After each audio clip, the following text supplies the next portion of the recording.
Bonjour, nous allons examiner la sphère publique avec un philosophe encore vivant, Monsieur Habermas. Il convient de signaler que cet échange est purement fictif. Bonjour, Monsieur Habermas. Bonjour, monsieur. Vous êtes considéré comme un de ceux qui inspirent le plus la pensée sur la notion de sphère publique. Voici 2 extraits de l'ouvrage important que vous avez consacré à ce sujet. Votre idée est qu'il faut parler d'une sphère publique bourgeoise, qui s'est constituée à l'époque moderne. Le but de cette sphère était de contrer l'autoritarisme et la bureaucratie de l'Ancien Régime. C'est effectivement ce que j'ai soutenu. Qu'est devenue cette sphère aujourd'hui?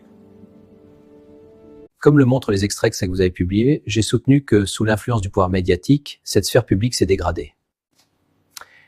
Quelle est sa structure? Les intérêts privés en ont pris le contrôle. La sphère publique n'est plus vraiment un espace de débat public. Ce que vous dites n'est pas contestable. Je l'ai remarqué lorsque j'ai voulu organiser des rencontres publiques. Il n'y avait presque pas d'espace pour coller mes affiches et pour informer le public. C'est un aspect, en effet.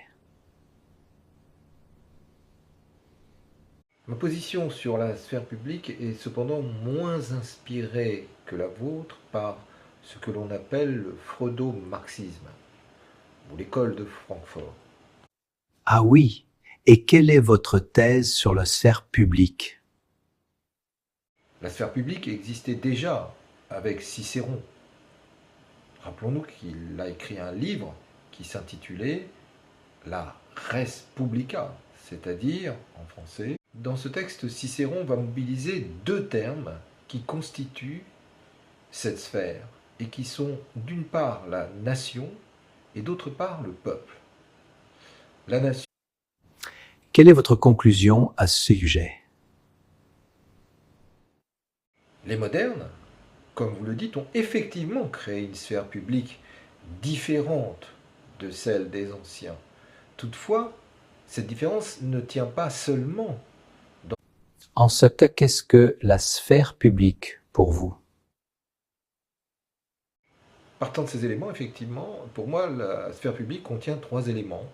La nation, le peuple et des institutions républicaine, justement, qui, comme toutes les sphères, cette sphère est composée de 3 éléments, 2 opposés, la nation et le peuple, et une médiane, qui permet de les réunir.